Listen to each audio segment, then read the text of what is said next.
Hablar de diabetes se ha puesto de moda, pero igualmente se ha puesto de moda tener en cuenta de que qué es lo que en realidad queremos tratar en un paciente diabético. Cuando ese paciente diabético llega con múltiples comorbilidades, que son la gran mayoría de muchos pacientes que después de muchos años van a la consulta con neuralgias, con falla renal, con hipertensión, con dislipidemias, nosotros debemos centrarnos en el mecanismo que genera ese daño. El objetivo de afinar, de orientar una buena terapia es conocer inicialmente la fisiopatología del paciente y basado en eso entonces intervenir de acuerdo al plan terapéutico que ya usted tiene preconcebido. Pero identificar eso indudablemente pasa a un segundo plano, es que nosotros traemos a colación nuevas tecnologías, nuevas moléculas, nuevas insulinas, y ese es el objetivo de esta charla. Una charla que es patrocinada por Laboratorios Novo Nordisk, del cual me ha traído para traer nuestras experiencias que no solamente con insulinas de ese laboratorio, sino con todas las insulinas que hemos tenido, pero indudablemente unas experiencias que han sido importantes y quiero traerlas a colación. Una parte fundamental para entrar en materia es ¿por qué el diabético genera morbilidad? Y la clave está en estos: el daño celular, intracelular del estrés oxidativo. Y el objetivo del paciente que necesita normalizar glicemia es evitar precisamente el mórbido que mata a la célula. Cuando se eleva la glicemia, indudablemente hay epifenómenos celulares, y esos epifenómenos celulares los orientamos ¿a qué? A un daño mitocondrial, porque en la mitocondria es donde la molécula de glucosa se degrada.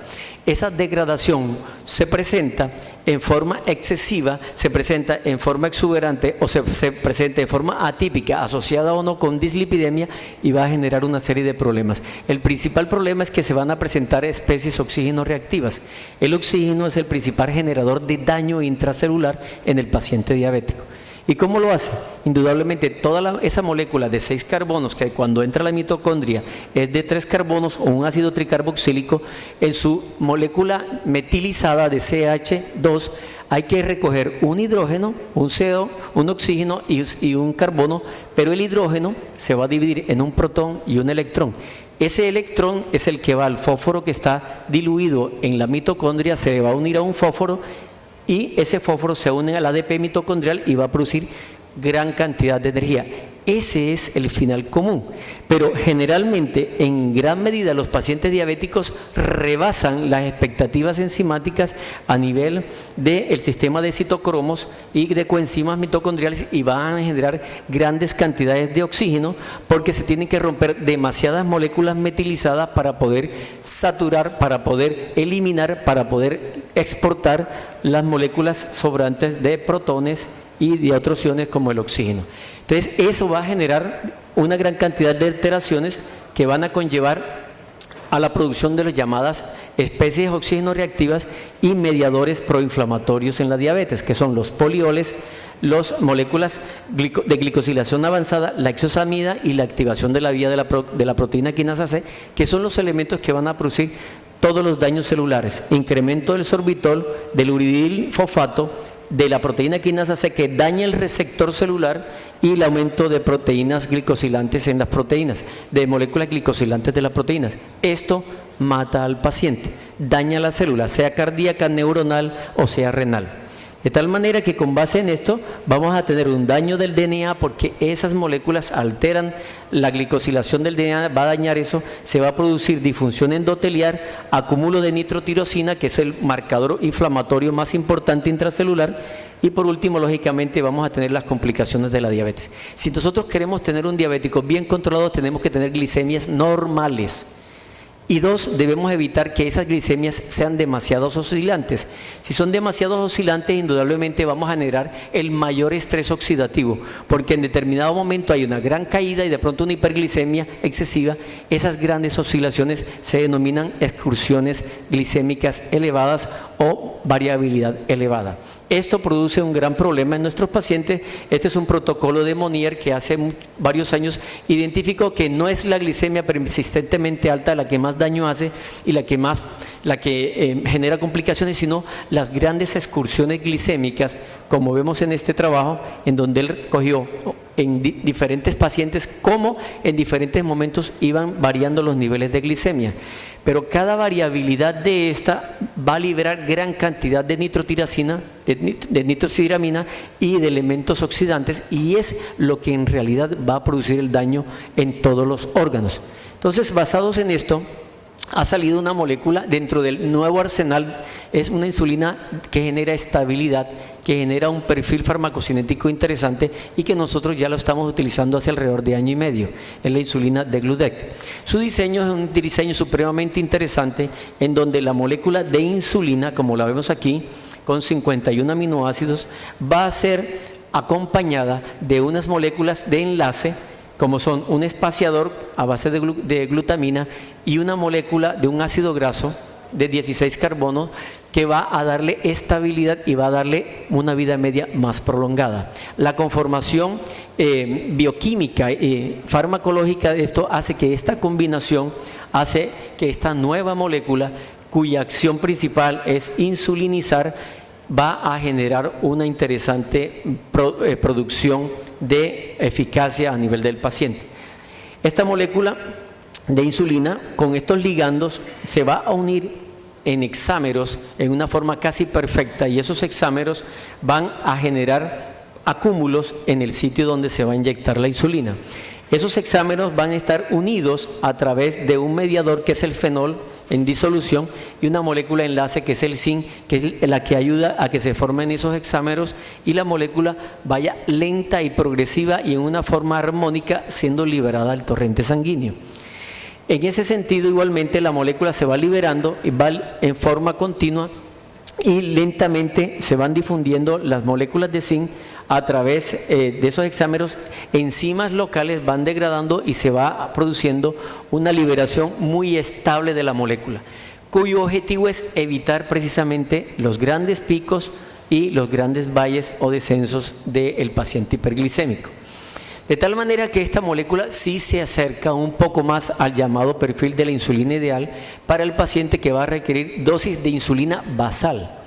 En este caso, nosotros consideramos que las características de una insulina ideal es que dure al menos 24 horas, que tenga perfiles planos sin grandes picos que generen hipoglicemia, que tenga baja variabilidad, que sea eficaz, que sea segura, ojalá que no tenga gran actividad mitogénica, que tenga escasos efectos secundarios, sobre todo hipoglicemia, que es uno de los albures o factores negativos cuando nosotros utilizamos insulina.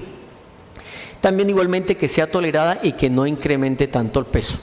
Esta molécula tiene, como degludec, tiene unas características que se acercan a la insulina ideal.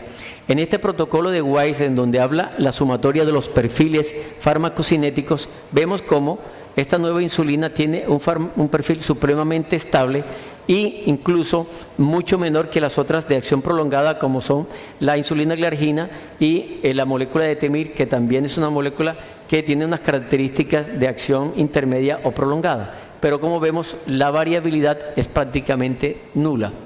Eso hace lógicamente que nos acerquemos a eso y que sea una insulina que nos ayude a manejar la ventaja de utilizar una insulina basal, reemplazando en algún grupo de pacientes, no digo que en todos, en un porcentaje importante de pacientes, iniciar lo que llamamos insulinización basal. Y cuando hablamos de basal, hablamos de una sola inyección, que sea una dosis segura. Generalmente usamos de inicio bajas dosis, nos llevamos a una ganancia de peso limitado y podemos lograr un efectivo control glicémico. De tal manera que ese perfil hace que esta molécula, los estudios de investigación, nos den algo cercano a este parámetro. Comparada con la insulina glargina, que es la insulina, el partner o la socia que usualmente se está comparando porque es la insulina que anteriormente tenía mucha más experiencia, que tiene más experiencia, que tiene un perfil muy similar a esta misma y que es una insulina de acción prolongada con muy buen perfil en eficacia. Entonces se comparó con glargina y en estos trabajos de Hayes igualmente denotamos cómo la variabilidad dentro del mismo sujeto, aplicando dosis de glargina versus de Gludet, la variabilidad, o sea, las oscilaciones, que son las que controlan en mayor medida esos grandes cambios de glicemia, es mucho menor con la insulina de Gludet. Comparado igualmente en el tiempo de control de glicemia, al final entre las 18 y las 24 horas hay unas pequeñas diferencias indicando de que la insulina de Gludet, que tiene un perfil que puede durar un poco más de 24 horas en su vida media, puede controlar un poco mejor los perfiles hiperglicémicos, sobre todo de esas horas finales en su tiempo de acción. Ese es un punto importante porque igualmente nos asegura que hacia las 18 a 20 horas, donde la gran mayoría de las otras insulinas empiezan a perder eficacia porque empiezan a descender, esta insulina aún mantiene niveles de eficacia.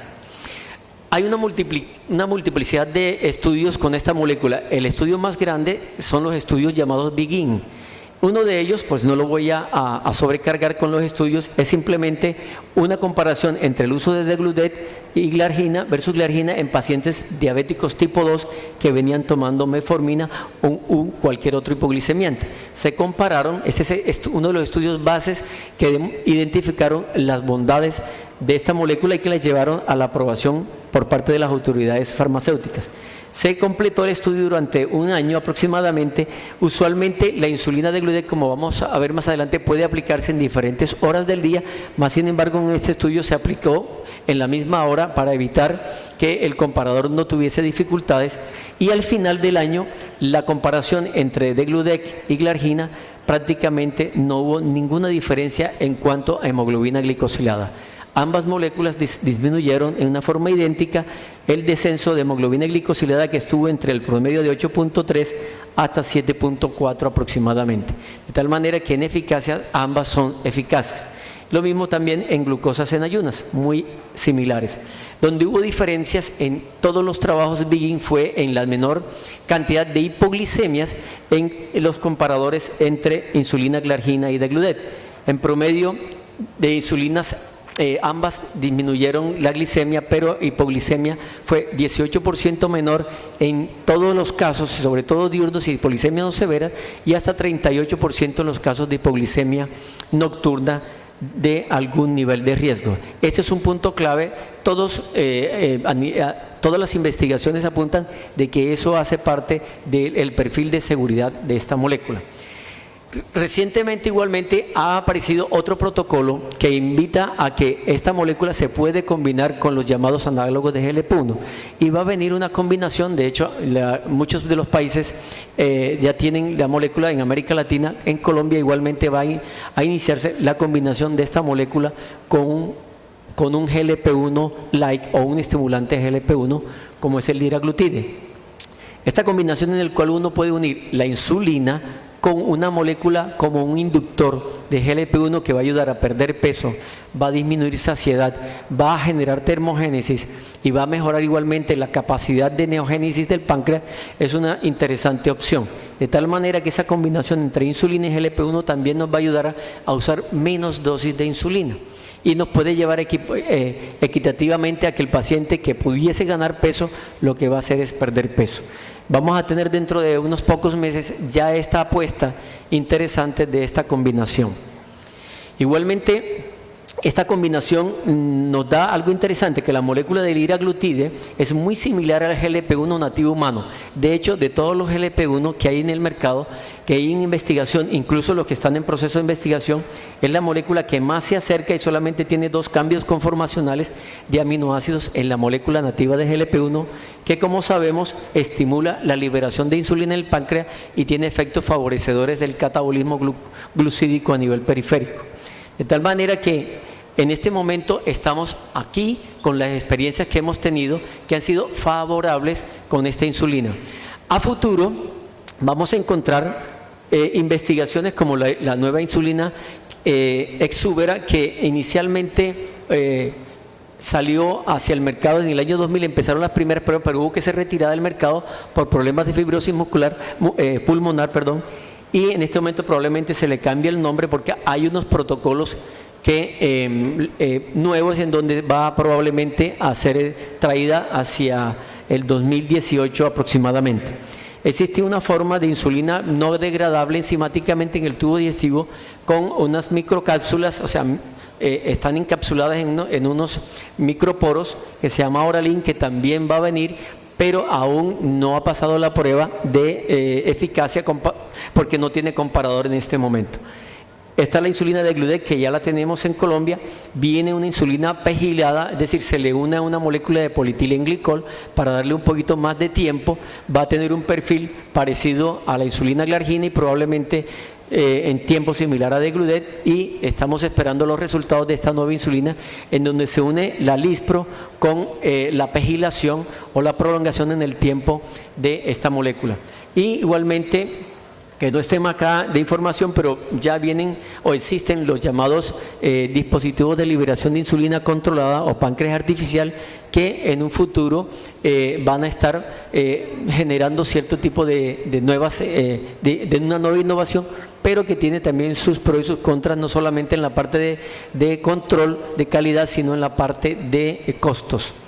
De tal manera que con base en estos, yo pienso que la experiencia nuestra de la insulina ha sido importante.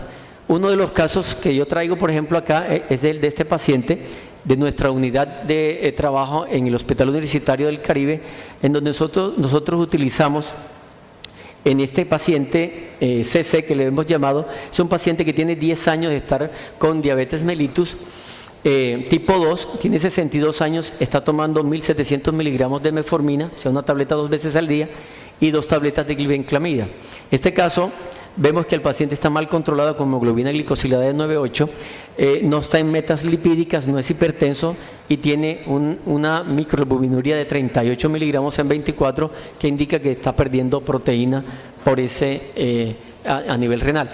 Se le trae a la consulta por primera vez glucometrías, y esas glucometrías usualmente nos las trae la EPS mostrándonos glucometrías en ayunas y antes de la comida.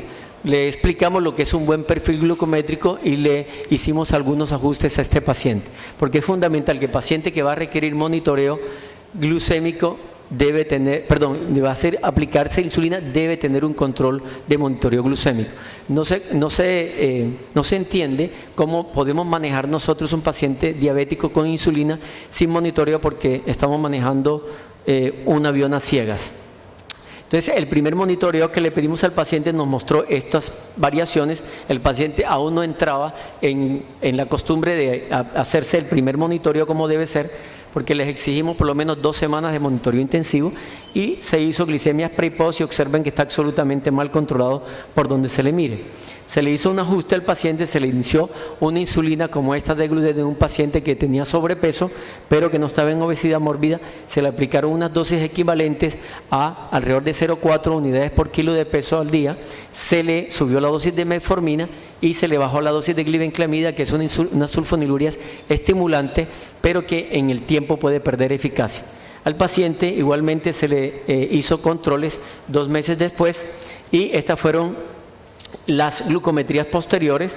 Mejoró muchísimo, sobre todo el perfil matinal, porque indudablemente ahí es donde mejor actúan las insulinas basales, disminuyendo las glicemias matinales o predesayuno en ayunas, y también impactó algo el perfil postprandial, porque igualmente nosotros no solamente intervenimos el paciente farmacológicamente, sino le cambiamos el estilo de vida.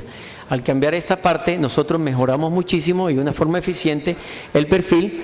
A las 12 semanas el paciente seguía con el mismo equivalente y ya la hemoglobina glicosilada de 9,8 bajó a 8,4.